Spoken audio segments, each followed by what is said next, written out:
I do want to say a few words on the situation in Ukraine.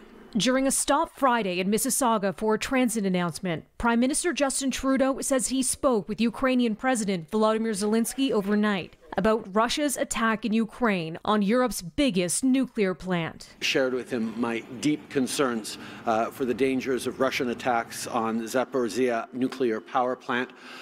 Obviously, we need to see great care taken and a de-escalation of violence in general in Ukraine, but specifically around nuclear power plants. Now, Trudeau is set to travel to Europe for talks next week on Russia's invasion, and he's joining fierce international condemnation, saying that attack on the nuclear plant is adding a compounding level to the crisis.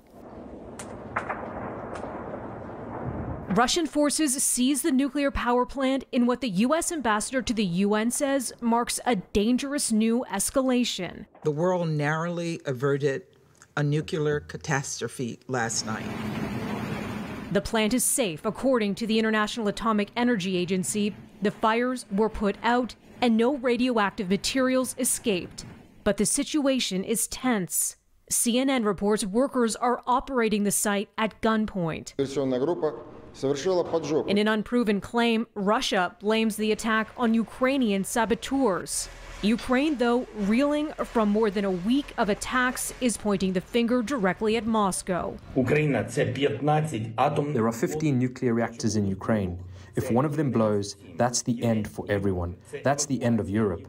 All of Europe will have to evacuate. Immediate action must be taken to stop the Russian army. Don't allow the death of Europe. Stop this potential atomic catastrophe.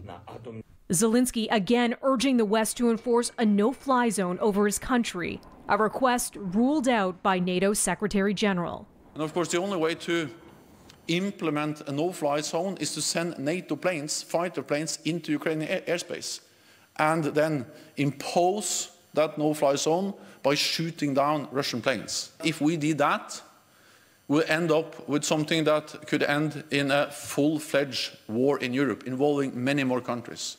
And he said once again that NATO, like other Western forces, will not move into Ukraine on the ground either.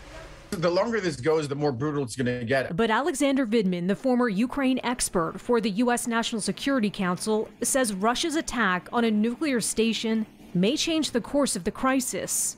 We're going to have these situations, unforeseen situations like Russian forces attacking the largest nuclear power plant in Europe, potentially creating a nuclear disaster.